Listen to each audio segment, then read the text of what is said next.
मैं इस बात पर जरूर जोर देकर कह सकता हूं कि भक्त की भक्ति ने ज्यादा आस्था को शर्मसार किया है।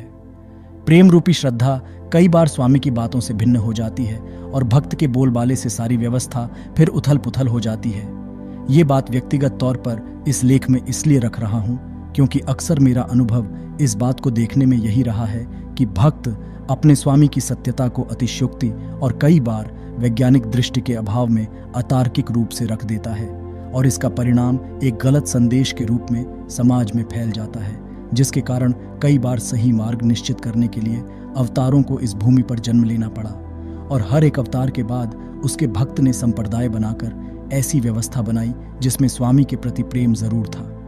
परंतु मानवीय समझ को इतनी अहमियत नहीं दी और बल्कि अवतार की मुख्य शिक्षा उसी समाज को पैना करने की थी जिसके लिए उन्होंने जन्म लिया था। परंतु शिक्षा से ज्यादा स्वामी का सिर्फ जाप समाज में हावी हो गया और उसके द्वारा दी गई शिक्षा विलुप्त हो गई। इस शिक्षा के विलुप्त होने की सबसे बड़ी वजह उनके भक्तों द्वारा बनाई अनुष्ठानिक व्यवस्था है,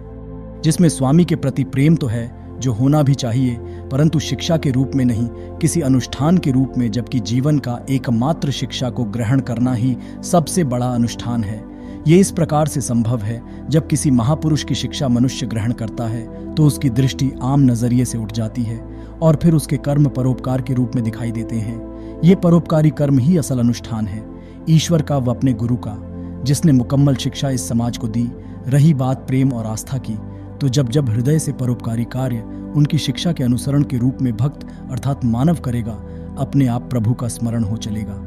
इससे होने वाले परिणाम समाज में कोई कुरीतियां नहीं पनपने देंगे और न ही किसी एक विशेष भक्त के अनुकूल सत्ता का मार्ग बनेगा। समाज सुढंग से अग्रसर रहेगा, मानवता में समानता, तार्किकता, नैतिकता और प्रेम बना रहेगा। इसी तरह से आस्था अपने आप को समाज में स्थापित करेगी और अपने पूर्वजों को प्रणाम करेगी, जिससे सभ्यता और संस्कृति में एक ऐसा संस्कार तैयार होगा जिसका एकमात्र उद्देश्य परोपकार करना ही होगा।